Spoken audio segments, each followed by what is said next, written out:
함께 할 말씀은 창세기 15장입니다. 창세기 15장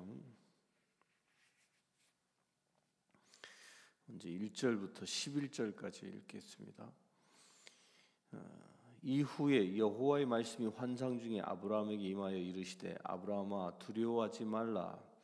나는 내 방패요 너는 지극히 큰 상급이라. 아브라함이 이르되 주 여호와여 무엇을 내게 주시려 하시나이까. 나는 자식이 없사오니 나의 상속자는 이 다메섹 사람 엘리에셀이니이다. 아브라함이 또 이르되 주께서 내게 씨를 주지 아니하셨으니 내 집에서 길린 자가 내 상속자가 될 것이니라. 여호와의 말씀이 그에게 임하여 이르시되 그 사람이 내 상속자가 아니라 내 몸에서 날짜가 내 상속자가 되리라 하시고 그를 이끌고 밖으로 나가 이르시되 하늘을 우러러 무뼈를 셀 수 있나 보라. 또 그에게 이르시되 내 자손이 이와 같으리라. 아브라함이 여호와를 믿으니 여호와께서 이를 그의 의로 여기고 또 그에게 이르시되 나는 이 땅을 내게 주어 소유를 삼게 하려고 너를 갈대아인의 우르에서 이끌어낸 여호와니라. 그가 이르되 주 여호와여 내가 이 땅을 소유로 받을 것을 무엇으로 알리까. 여호와께서 그에게 이르시되 나를 위하여 3년 된 암소와 3년 된 암염소와 3년 된 숫양과 산비둘기와 집비둘기 새끼를 가져올지니라. 아브라함이 그 모든 것을 가져다가 그 중간을 쪼개고 그 쪼갠 것을 마주 대하여 놓고 그 새는 쪼개지 아니하였으며 솔개가 그 사체 위에 내릴 때에는 아브라함이 쫓았더라. 오늘 15장의 말씀은 하나님과 아브라함 사이에 이제 계약을 맺는 장면이 기록되어져 있는데, 계약을 맺기 전에 이제 하나님께서 아브라함을 찾아와서 말씀하시는 바입니다. 이 하나님께서 이 15장에 보면 이 주 동사 중에 제일 많이 쓰는 동사가 이르다, 이르시되 이걸 계속 반복합니다. 그러니까 하나님이 아브라함에게 이르시되라고 얘기하는데 곧 하나님은 아브라함에게 말씀하신다라는 겁니다. 물론 찾아왔기 때문에 말씀하는 거죠. 그런데 여기에 하나님의 본성이 담겨져 있습니다. 하나님은 우리 인간을 늘 찾아와서 말씀하시는 분이시라는 겁니다. 그러니까 아브라함을 통하여 계속적으로 이르시되를 반복하면서 하나님이 아브라함을 통하여 말씀하기를 원하시는 것처럼 우리에게도 똑같이 말씀하기를 원하십니다. 그런데 어떤 자리에서 이루어지냐면 오늘 말씀을 잘 보면 아브라함과 하나님이 서로 마주 대하고 있는데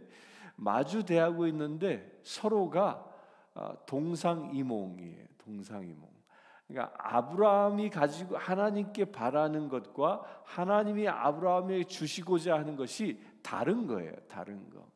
그러니까 아브라함은 무엇을 바랬습니까? 아브라함은 자식 하나 얻기를 원했던 겁니다. 자식 하나. 그래서 이 3절에 보면 이르되 주께서 내게 씨를 주지 아니하셨으니라고 얘기하죠. 왜 나에게 씨를 주지 않아? 약속하실 땐 언제고 왜 씨를 주지 않습니까?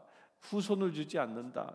내게 있는 후손은 내 집에 있는 종이 내 상속자가 될 것이다라고 얘기하면서 그 얘기를 하는데 하나님은 어떤 이 말씀을 가지고 있습니까? 그를 데려다가 하늘의 무뼈를 보여주고 또 이 땅의 모든 것들을 내 소유로 삼게 할 것이다. 그러니까 하나님은 무슨 꿈을 꾸고 계시냐면 아브라함은 자식 하나 얻기를 소망했지만 하나님은 땅과 백성을 주시겠다라는 거죠. 땅과 백성을 준다라는 것은 무엇을 의미해요? 땅과 백성이 있으면 그건 나라를 의미합니다. 거기에 주권만 더해지면 그건 나라예요. 곧 이것은 주권은 하나님이시고 땅은 가나안이고 백성은 아브라함의 후예들인 거죠. 그래서 하나님의 나라를 세우기로 비전을 가지고 그것을 아브라함에게 이야기하고 있는데, 아브라함은 고작 씨 하나를 얻기를 원하는 겁니다. 그러니까 하나님의 꿈과 인간이 가지고 있는 소망은 엄청난 차이가 있는 겁니다. 우리가 기도원에 가든 이렇게 새벽에 나와 기도를 하든 보면 자기 나름대로의 기도 제목들을 가지고 나옵니다. 기도 제목들이 잘못됐다는 것이 아닙니다. 그런데 하나님의 눈으로 보면 내 입장에서는 내가 가지고 있는 기도 제목이 아브라함이 씨 하나, 자식 하나 얻는 것이 그렇게 소중했던 것처럼 내가 가지고 있는 지금의 기도 제목이 아주 소중하고 이거는 꼭 이루어져야 돼라고 생각할 수 있습니다. 근데 그것이 잘못됐다는 것이 아니죠. 더 중요한 건 무엇입니까? 내가 그런 기도 제목을 가지고 주님 앞에 나와 있을 때 하나님은 그거보다 훨씬 더 원대하고 위대한 계획을 나에게 세우고 나에게 이루시기를 원하신다는 겁니다.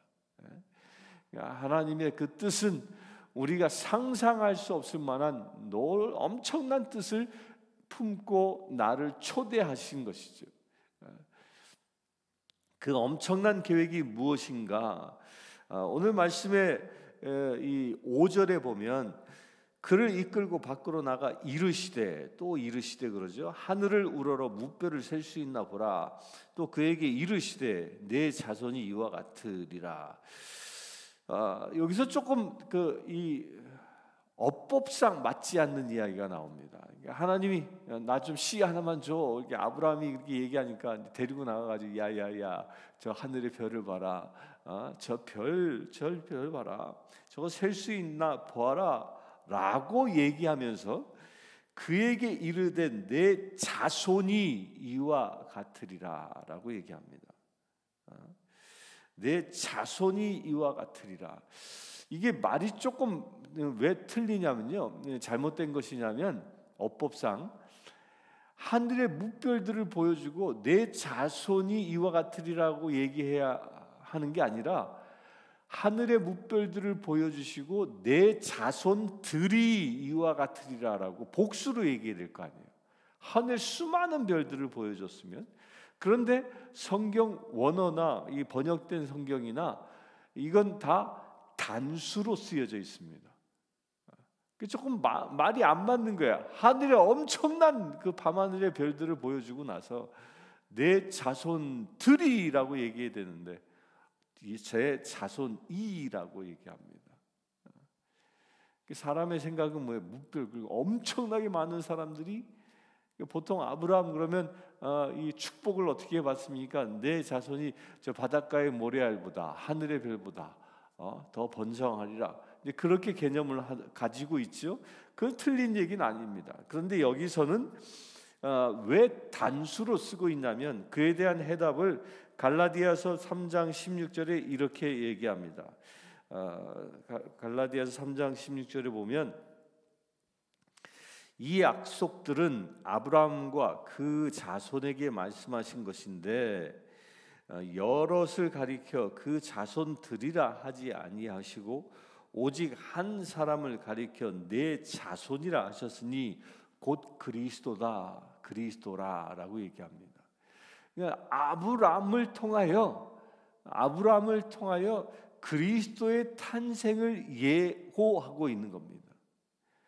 그리스도의 탄생을 우리가 지금 창세기를 쭉 보고 있지만요, 이 창세기에는 수많은 인물들이 등장합니다.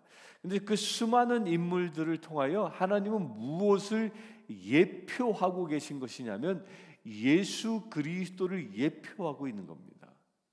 그래서 우리가 창세기를 보면서도 구약 성경을 보면서도 구약 성경을 통하여 예수님을 볼 수 있어야 합니다. 그 원복음인 창세기에서도 그 아담과 하와가 타락했을 때 하나님께서 원복음으로 그 여인에게서 난 자손에게 뱀이 짓밟힐 것이다라고 그리스도의 탄생을 예고한 것처럼 그 예수 그리스도에 대하여 숨겨진 예언의 말씀들이 이 그 창세기에 담겨져 있거든요. 그러니까 아브라함을 통하여 예수 그리스도를 예표하고 있는 말씀이 바로 이 말씀인 겁니다. 하늘의 수많은 별처럼 예수 그리스도가 탄생하리라. 세상을 밝히는 그리스도를 예언하고 있습니다. 그러자 아브라함이 여호와를 믿으니 여호와께서 그를 의의 의로 여기시고 믿어버린 거죠. 이게 뭐 아브라함이 이 예표가 세상을 구원할 구세주를 예언하고 있는 것인지는 뭐 정확히 이해했는지 어땠는지는 모릅니다. 그렇습니까? 나를 통하여 세상을 구원할 구원자가 나옵니까? 이런 대답이 없어요. 이런 대답이 없이 아브라함은 뭐예요? 그걸 그냥 믿어버렸다라는 겁니다. 믿어버렸다. 내가 이해가 돼서 아니 무별들을 보여주고 왜 한 사람을 얘기하지? 아브라함도 분명히 그것을 깨달았을 텐데 그에 대한 반문, 질문이 없이 그냥 뭐 했다? 믿어버렸다라는 겁니다. 믿어버렸다. 믿음은 이해했기 때문에 믿는 게 아니라 주셨기 때문에 받아들이는 겁니다. 내 이성으로는 상상이 되지 않고 내 이성으로는 이해되지 않아도 하나님이 이루시면, 하나님이 말씀을 주시면 그걸 그대로 받는 겁니다. 그대로. 이게 복 받는 자의 이 자세인 겁니다. 여러분들도 이 새벽에 하나님께서 말씀을 주시면 주시는 그대로 받아들일 수 있게 되길 바랍니다.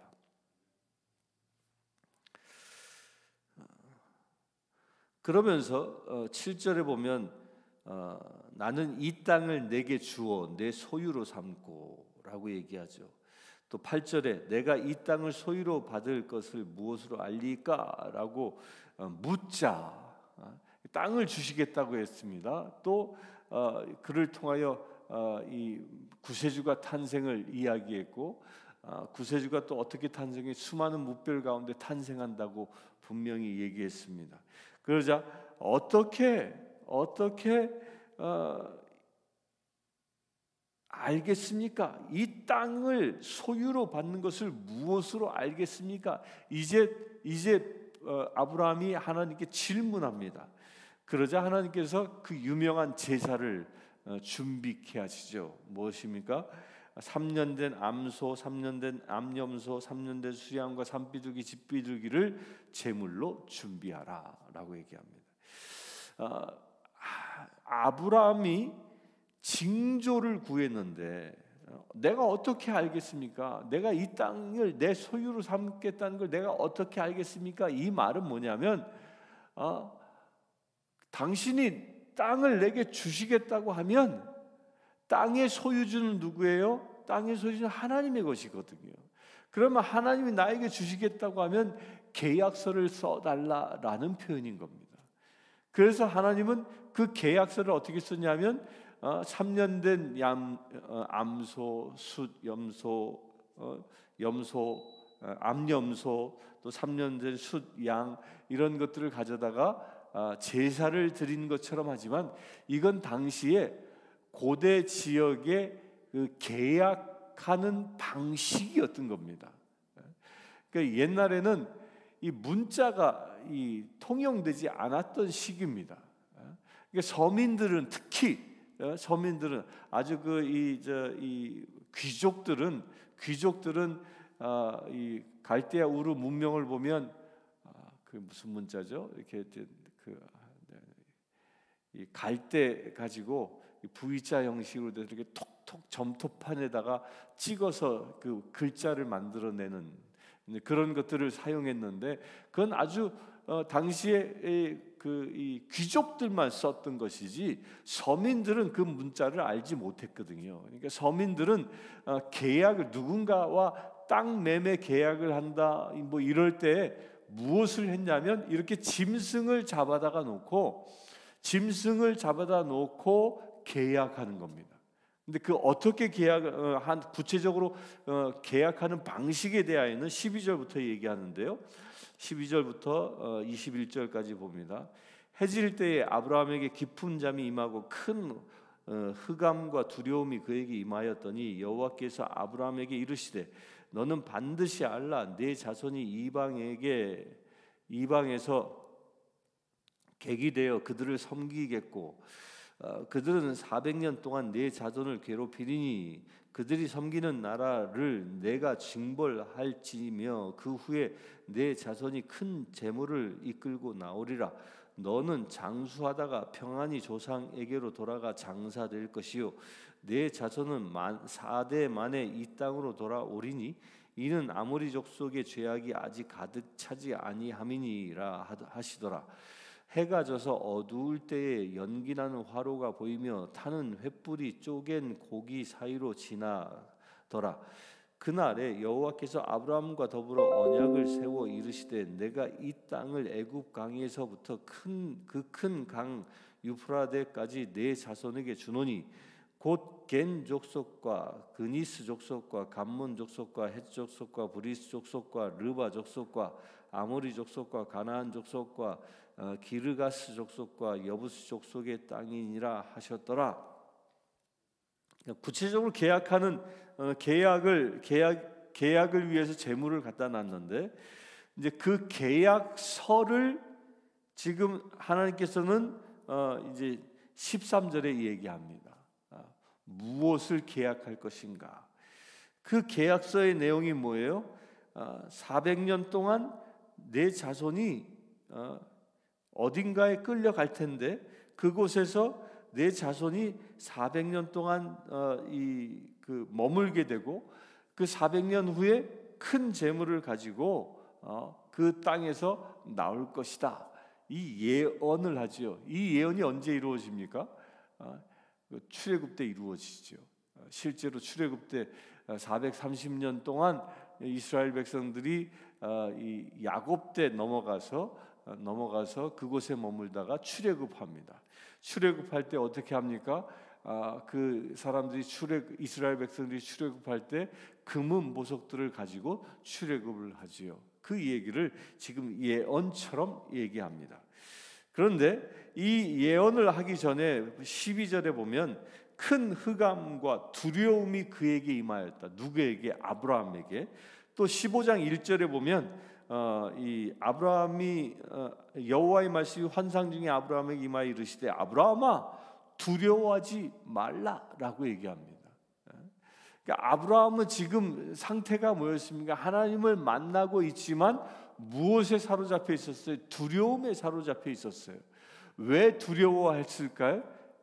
우리가 지난주에 보았던 것처럼 14절에 보면 아브라함이 롯을 구하기 위하여 북쪽의 그 네 왕국 그 연합군과 더불어 전쟁을 하지요. 전쟁을 해서 롯과 그 제산들을 찾아서 돌아옵니다.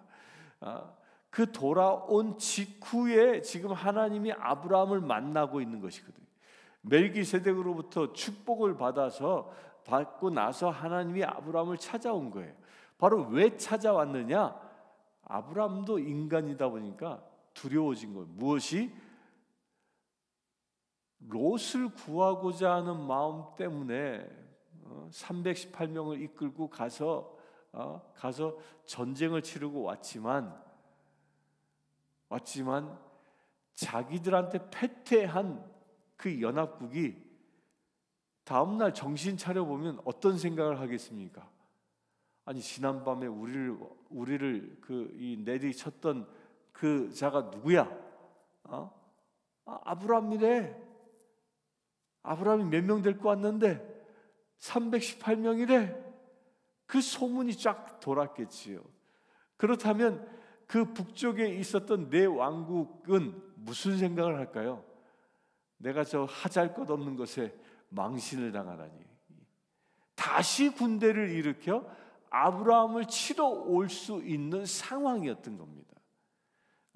그래서 그는 두려워했던 것이죠. 그렇게 현실 앞에 두려워하고 있는, 두려움에 사로잡혀 있는 아브라함에게 하나님은 찾아와서 약속하고 있는 것입니다. 우리도 그렇습니다. 우리도 세상에서 살다 보면 내가 이러다 큰일 당하는 거 아니야? 내가 내 앞에 놓여 있는 상황과 그 처지들이 너무도 감당할 수 없을 것들이 밀려오는 것을 감지할 때 두려움이 오죠. 이러다 내가 망하는 거 아니야? 이러다 내가 죽는 거 아니야? 이런 두려움들이 밀려올 수 있습니다. 근데 중요한 건 뭐예요? 하나님이 그 두려워하는 아브라함에게 찾아와 계약하고 말씀하시는 것처럼 내가 하나님의 자녀라면 내가 두려움에 빠졌을 때 하나님은 나를 그냥 두지 아니하시고 나에게 찾아오신다는 거예요. 그리고 분명히 약속해 주십니다. 그래서 그 약속이 무엇이에요? 그 예언의 말씀처럼 아브라함의 후손을 어떻게 민족으로 만드실지에 대한 예언을 분명히 해주십니다. 제가 아까 말씀드린 것처럼 이것이 계약입니다. 그래서 언약이라고 그러죠. 계약이에요. 근데 왜 계약에 짐승을 쪼개 놓냐? 사람들은 누구는 이거 제사 지낸 게 아니냐? 이게 제사가 아니에요. 이건 이 당시에 계약을 짐승을 반을 쪼개 놓고 나서 계약을 어떻게 했냐면 짐승을 반을 쪼개 놓으면 어떻게 그 자리가 피가 흥건할 거잖아요.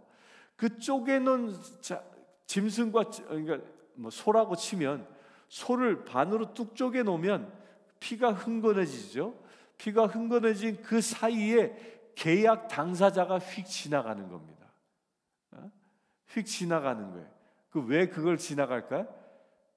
우리가 세운 이 계약을 지키지 아니하면 지금 방금 지나간 짐승처럼 우리는 목숨으로 대가를 치러야 한다라는 그 맹세인 거예요. 맹세.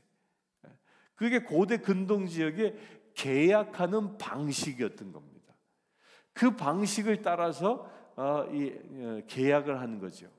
그러니까 하나님은 계약을 할 때 아브라함이 가장 이해하기 쉬운 방법을 따라서 하신 겁니다.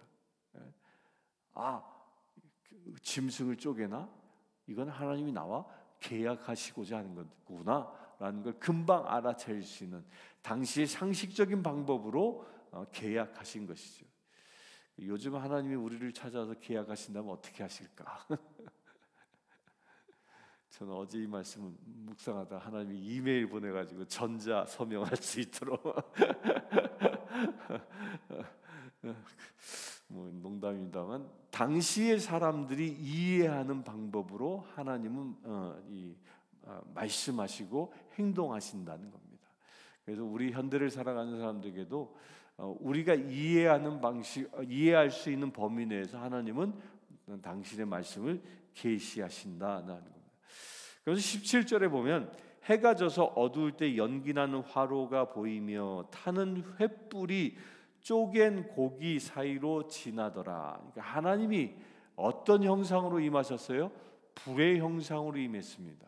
불의 형상으로 임해서 그 고기 사이를 지나가면서 아브라함과 계약을 맺게 되어집니다. 그런데 참 희한한 건요, 왜 하나님은 이때 횃불, 불의 모양으로 나타나셨을까? 왜 나타나셨을까? 이 사건 이후로요, 하나님께서 당신의 그 임재를 보여주는 그 표징 중에 하나로 불을 사용을 많이 하십니다. 그 대표적인 게 뭐예요? 출애굽할 때 낮에는 구름 기둥으로, 밤에는 불 기둥으로 당신의 임재를 표현하죠. 또 지성소에는 그 불 기둥이 임하여 있는 아무 창문조차 없어서 그 안에는 촛불도 켜지 않은 깜깜한 곳이지만 그곳에 제사장이 들어갔을 때 불로 임하시는 하나님을 만나게 되고, 또한 그 불로 임하시는 하나님이 나중에는 언제 임합니까? 오순절날 불의 혀로 사람들에게 임합니다. 이제 그러다 보니까 오순절 계통에서 성령 세례를 받는 사람들이 잘 쓰는 말이 불 받아라, 불 받아라 얘기하죠. 불 받아라. 성령의 불을 받으라는 겁니다. 성령의 불을 받으라. 그러니까 하나님은 당신 자신을 그렇게 불로 표현하는 경우가 종종 있습니다. 많이 있죠. 그 이유 중에 하나가 무엇입니까? 불은 빛입니다. 세상을 밝히는 빛인 것이죠. 어두움을 밝히는 빛의 모습으로 하나님은 당신을 계시하신다라는 겁니다. 그렇게 나오시면서 언약을 세워 18절에 보면 언약을 세워 또 이르시되라고 얘기합니다. 그래서 이 15장의 그 이르시되라는 말은요 7번에 걸쳐서 얘기합니다. 7번에 걸쳐서 이르시되라고 하면서 계약의 그 구체적인 내용을 아주 확증합니다. 내가 이 땅을 애굽 강에서부터 큰 강 유프라데스까지 내 자손에게 준다. 내 자손에게 준다. 이 말이 이루어진 때가 언제이냐면 솔로몬 시대 때 이 말씀이 완벽하게 이루어집니다. 그 솔로몬 시대 때의 그 영토가 애굽과의 경계였던 강에서부터 시작되어져서 이 강이 어떤 강인지 정확히 모릅니다. 그러나 애굽과 국경을 마주했고 또한 큰 강 유브라데까지 당시 솔로몬의 이 영토였던 것이죠. 그 예언의 말씀들을 주시는 겁니다. 가장 중요한 땅과 백성을 주시고 나라를 세우시겠다 하고 또한 그 나라의 주권자는 불로 임하시는 하나님이심을 여기서 예언합니다. 그러니까 아브라함의 예언을 통하여 하나님께서 주시는 말씀이 무엇입니까? 너를 통하여 내 나라를 세우겠다라는 겁니다. 이게 가장 중요한 말씀입니다. 이것은 이 시대를 살아가고 있는 우리에게도 똑같은 말씀인 겁니다. 아브라함은 우리의 조상이라고 얘기하죠. 그의 자손된 우리들에게도 하나님은 너를 통하여 내 나라를 세우겠다라고 말씀하는 거예요. 그래서 주님은 우리에게 뭐라고 하면 너는 내 나라다라고 얘기하는 거예요. 나라다. 곧 내가 밟고 서는 땅을 통하여 하나님의 나라가 이루어지기를 소망하고 또한 그 하나님의 나라를 이루는 것을 하나님께서 우리에게 비전으로 주신 것입니다. 그 작게는 나 자신이 하나님의 나라고 내 가정이 하나님의 나라 되는 것이고 내가 일하는 일터가 내가 살아가고 있는 이 땅을 하나님의 나라로 삼겠다라는 겁니다. 오늘 하루를 살아가시면서 여러분들의 삶의 자리가 진정 하나님의 나라 되어져 하나님이 다스리시는 하나님의 그 통치가 실제가 되는 삶이 이루어지기를 주의 이름으로 축원합니다. 함께 기도하겠습니다. 주 아버지 하나님, 우리가 세상을 살아가면서 두렵고 떨릴 때가 너무도 많습니다. 세상의 그 무서움 가운데에 우리가 두려워할 때 주께서는 우리를 홀로 두지 아니하시고 우리를 찾아오심을 오늘 말씀을 통하여 보았습니다.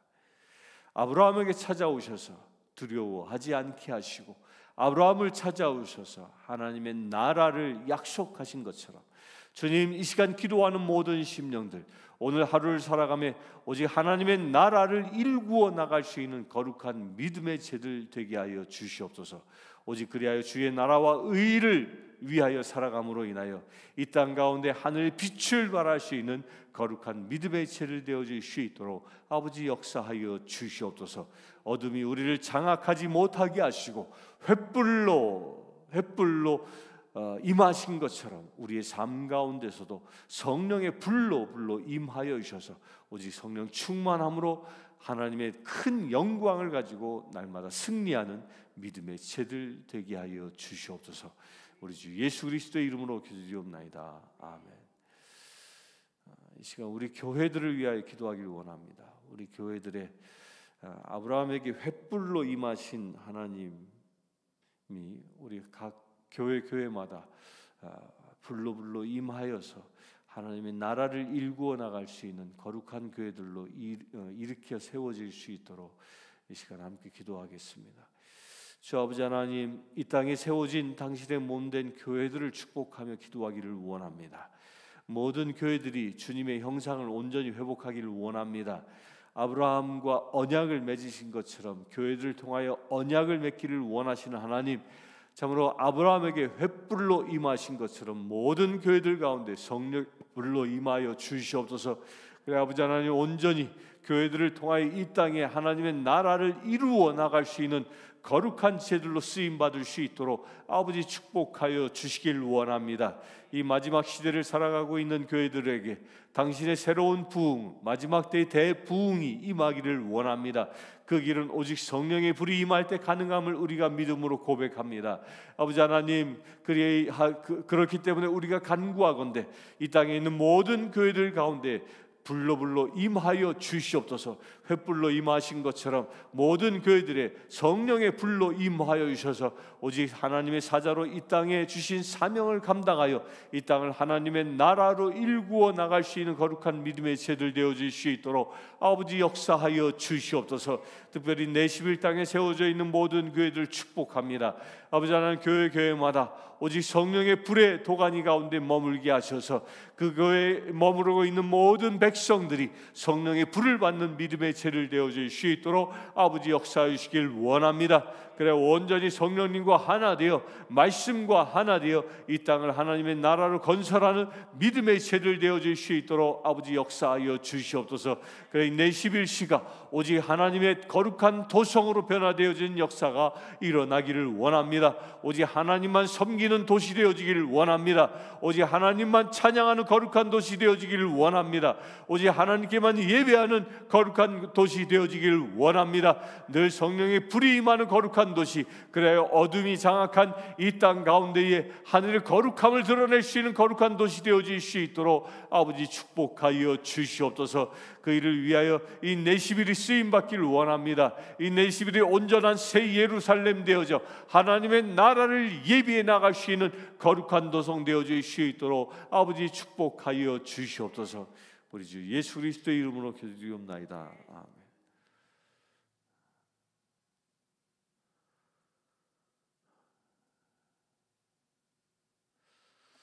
이 시간 사단의 모든 묶임들이 끊어지는 역사가 일어날 수 있도록 병마가 끊어지고 우리에게 두려움을 주는 악한 영들이 끊어지고 우리의 길을 방해하는 악한 영들의 저주가 끊어지고 오직 주님의 은혜가 이 시간 기도하는 모든 이들에게 임할 수 있도록, 그래 온전히 하나님의 형상을 회복하여 이 시간 기도하는 모든 심령들이 주의 나라 되어지는 놀라운 은혜의 자녀들 되어질 수 있도록 이 시간 함께 기도하겠습니다. 주 아버지 하나님, 이 시간 예배하는 모든 심령들의 묶임들이 끊어지기를 원합니다. 육신이 묶여 있습니까? 병마에 묶여 있습니까? 근심 걱정에 묶여 있습니까? 연약함에 묶여 있습니까? 그 모든 것들이 예수 그리스도의 이름으로 끊어지기를 원합니다. 주님 역사하여 주시옵소서. 이 시간 나자렛 예수 그리스도의 이름으로 명령하니 이 시간 우리를 묶고 있는 모든 병마의 권세들은 떠나갈지어다. 주님 영육간에 강건케 하셔서 정말 주님의 사자들이 온전히 서게 하시고 이 땅에 하나님의 나라를 일구어 나가며 부족함 없는 믿음의 질 되어질 수 있도록 아버지 역사하여 주시옵소서. 또한 아버지 하나님, 우리로 하여금 영적으로 묶고자 하는 악한 권세가 있습니다. 아버지 하나님, 그 모든 영적인 권세와 대적하기를 원합니다. 그 모든 권세로부터 자유케 하시고 오직 성령으로만 충만한 믿음의 제들 되게 하여 주시옵소서. 그래 아버지 하나님, 이 시간 예배하는 모든 이들이 밟고 서 있는 곳곳마다 하나님의 나라 되어지는 축복의 자녀들 되어질 수 있도록 아버지 역사하여 주시옵소서. 우리 주 예수 그리스도의 이름으로 기도드리옵나이다. 아멘. 지금 우리 주 예수 그리스도의 은혜와 하나님의 크신 사랑과 성령님의 감화 감동 교통 치유하심이 이 시간 하나님의 나라 되기를 원하는 주의 사랑하는 모든 지체들 위해 지금부터 영원토록 함께 하실지어다.